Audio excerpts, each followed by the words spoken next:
The four types of people preparing for a public inquiry. My name's Mike Cashman. If this is interesting or useful, please subscribe to the channel. So, who are these four types of people? I do have a little insight in this. Have you ever been in a situation where you're preparing for a public inquiry? I have, and was trying to ensure that the work of 90 people was easily available, could easily be found in the event of that public inquiry. We had a clear filing system. We even had quizzes, if you can believe it, on making sure that people knew where to electronically file things. But as it turned out, that public inquiry didn't happen. It was something that we were recognising might happen if there was a multiple passenger train crash during the 2000s after our work to improve the signalling on the UK rail system. There was no such crash, and so there was no public inquiry. But I do have that insight. And I'd say there are four types of people. There are the honest and careful people, and I'd like to declare that we were in that category, given the work that we were doing to try and make sure that our work could easily be found, which obviously had other benefits besides being available for a public inquiry. So the honest and careful people will file things appropriately, will ensure that anything that's been communicated in forms that are not permanent will be recorded in a permanent way, whether that's just as simple as saving an email to a particular folder location, or writing the notes of down of a conversation and filing those. There are the honest and careless people. Now, they're more of a problem, but they're not a massive problem, because their work will be, in general, to be found somewhere. Maybe some of it is in WhatsApps, which it shouldn't be, but if they recognise that and provide their phones as evidence, then it can be found. Of course, you have the dishonest and careless people, who may, for example, seek to destroy their phones, having conducted illegal business on the phone.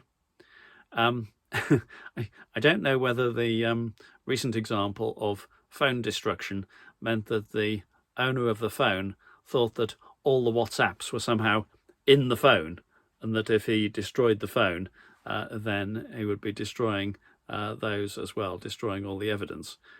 He may be about to get a rude awakening as far as that's concerned.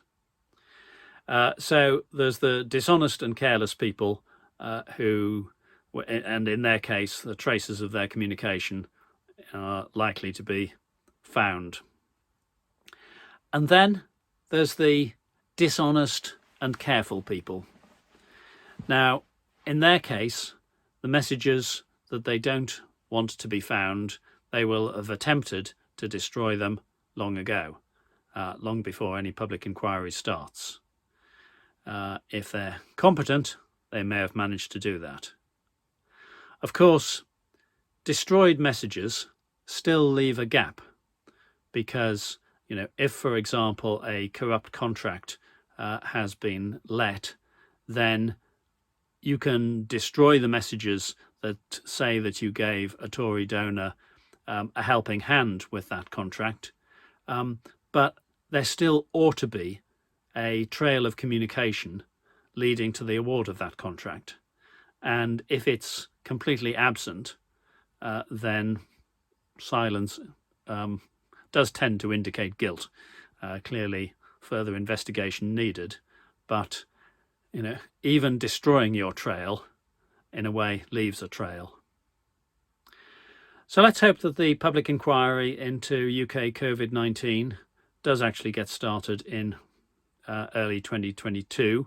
I have the great fear that the Conservatives will try and kick the can further down the road in order that the point at which all evidence is given is after the 2024 or 2023 general election.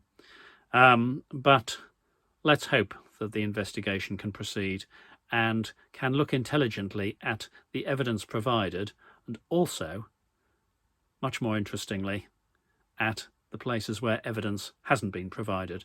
I mean, one thing about a phone smashing is it's an immediate flag to say there is incriminating evidence, or for which smashing the phone will have been an attempt to delete it, but it still can be found in other places, as we may find out if justice is pursued.